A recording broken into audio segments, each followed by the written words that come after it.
Hello F11 members and welcome to part 1 of the Fundamentals of Post-Production video tutorials for issue 79, August 2018. So on the screen in front of you we have a picture from Peneda Gerês National Park in Portugal. Let's go full screen with that. I'm quite pleased with how this picture came together, and it's very much an accurate portrayal of the landscape of that particularly rugged part of Portugal.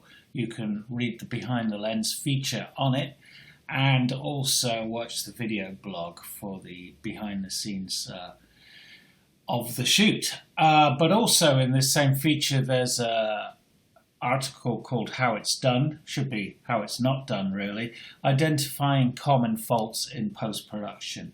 And this particular tutorial will deal with a few of those that we're talking about in that I'm talking about in that feature. So here's the finished article, the finished picture, and now the before and after. And you can see the image straight out of the camera shows the kind of haze I was having to deal with. So let's talk through what I've done to this picture. So in Develop module, go back to Loop View, and then I'm going to go back to how the image was imported, and there we are. What's the first thing I'm going to do? Actually, before anything else, I'm going to add some dehaze adjustment. And this is a really useful thing in Lightroom. Very easy to go too far, but a very hazy situation I was dealing with. So around about plus 46 is going to be about right to start with. Okay, so having put that in, now I'm going to do what I always do, adjust black and white points, of course. Hold down the Alt key and move my black point until shadows start clipping, and the same with my whites. And this just puts a touch more contrast into the scene, which of course is beneficial for dealing with the haze. Okay, so that's my black and my white points done.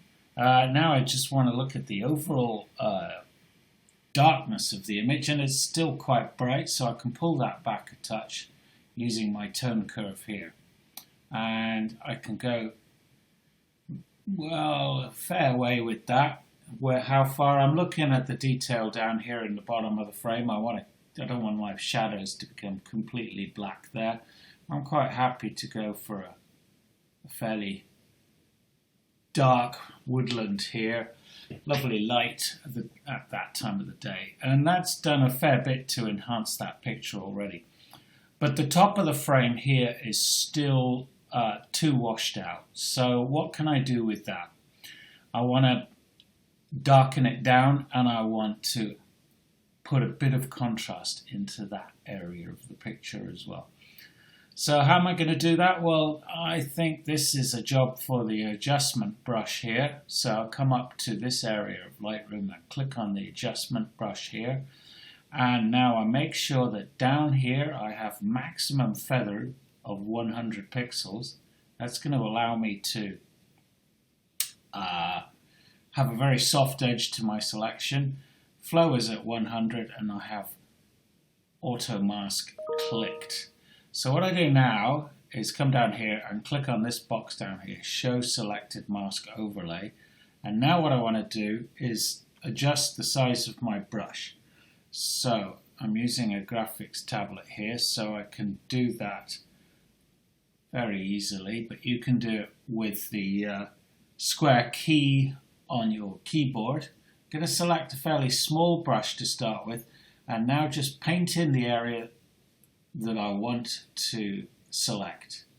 And I'm going to go around this edge here, which is why I've got a fairly small brush selected, and I've got auto mask also selected too. Come around here, and what we're doing, this red is just indicating the area that the adjustment brush will be applied to. I could use a grad tool, but I think in this particular case the adjustment brush will be a better choice. Okay, so I've got that edge selected now, and now I can adjust the size of my brush up and paint in the rest. So this red is just showing me the area that's been selected. It's not doing anything else. It's just showing me the mask overlay. And the mask overlay is the area of the picture that we're going to adjust both contrast and darkness. So I just make sure that that area is all selected. Go for an even bigger brush. Okay, so that's good. And the beauty of this tool, of course, is that we can come back and we can refine the selection, which makes it for a very flexible tool. So I'm now going to click off the Show Selected Mask Overlay now, and now I'm going to make my adjustments. So the first thing I'm going to do is just darken it down, and that goes some way to giving me the kind of look that I want. I'm going to go round about -40 on that. If I want to fine-tune that exposure, I just click on the actual number, and then I can use my up and down keys on the keyboard to fine-tune it. Sometimes the slider is a little bit too severe. Okay, so that's worked quite well, and now I just want to add a little bit of contrast here. So I'm going to adjust the white and my black points as I did globally to the entire image when we first started, but now I'm just doing it to the area of the image that's been selected with the adjustment brush. And you can see, because I've got this box up here clicked, if I go too far with my whites adjustments, that the red shows me where I'm starting to click my highlights. So I can go a fair way up on my whites before that happens, and the same with my blacks. This box up here is clicked, so it's going to show me where I start clicking with those blue bits that start to appear. But with these adjustments, it's always worth remembering that at the end of the day, it's a subjective call. And of course, it's so easy to go too far. And if I go too far with my blacks, those shadows start to look a little bit weird. So a bit of distance haze has to be preserved in the picture if it's not going to look unrealistic. So with my blacks, I'm just going to go down to about -10. Let's fine tune that, go up a touch. About -10 there on my blacks. That's worked well. And I would say that's pretty much done. Can you see up here now?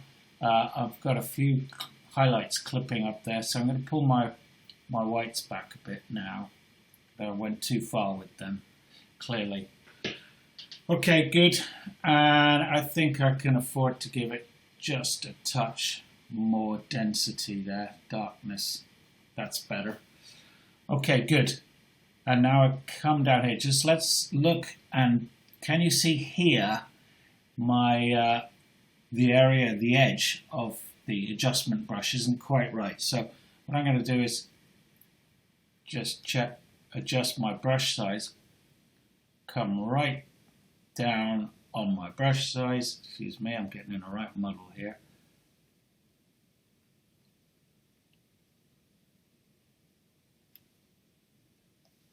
Okay, so I've got a small brush size here. I can click back that Show Selected Mask Overlay there, come even further down on my brush size and just paint in that area which hadn't been selected.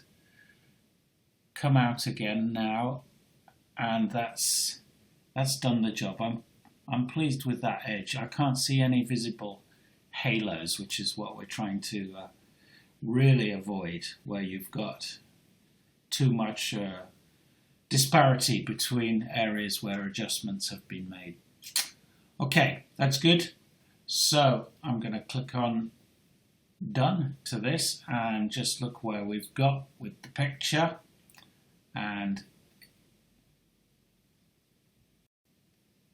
so click on Done to apply those adjustments, and now I come here back to look at the before and after of the shot, and it's looking pretty good.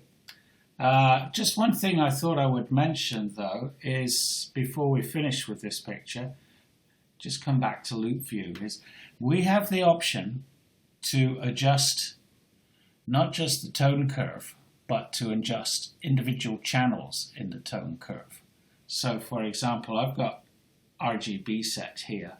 I can choose to just adjust the tone curves of the individual color channels. So there you can see I have selected green, and I can, if I want to, boost that or decrease it, make adjustments to just the green channel. Now, as you can see, it plays havoc with the color balance of the picture. It's not something I actually ever do because of that. I don't see the point. I like to keep my pictures pure and honest to how they were shot in the first place. And this is just a set of adjustments too far. I can't see of any situation where I would want to do that. Nevertheless, it is an option. One thing I could do, for example, is instead of adjust the brightness or darkness of that green channel, is also adjust the contrast. So for example, I could put medium contrast in just in the green channel. But again, this to me is messing with the essential purity of the picture, and it's not something I would do. So I just thought I would explain that because we've had a request from an F11 member about RGB tone curve adjustments. So there you go. You feel free to experiment as you will, but bear in mind that by making adjustments to the tone curve adjustments to the individual color channels, you really are starting to play with the fundamental color quality of the picture. And that is a step too far for me. Okay, so I'm quite pleased with this picture. The last thing I'm going to do is just use the grad tool here just to put a hint of grad in the sky. The merest hint, just to hold it in at the top. So round about -10, around there. -12 does fine. You hardly see that, but it'll just serve to hold the top of the picture in there. And I'm going to click on done. And there we are. That's that picture. Anything else needed? Well, I'm going to just add a touch more vibrance. Go up to +8 there. And I'm finished with that picture. Okay, we'll move on to part 2 now. But please do feel free to send in your suggestions. We look forward to hearing from you.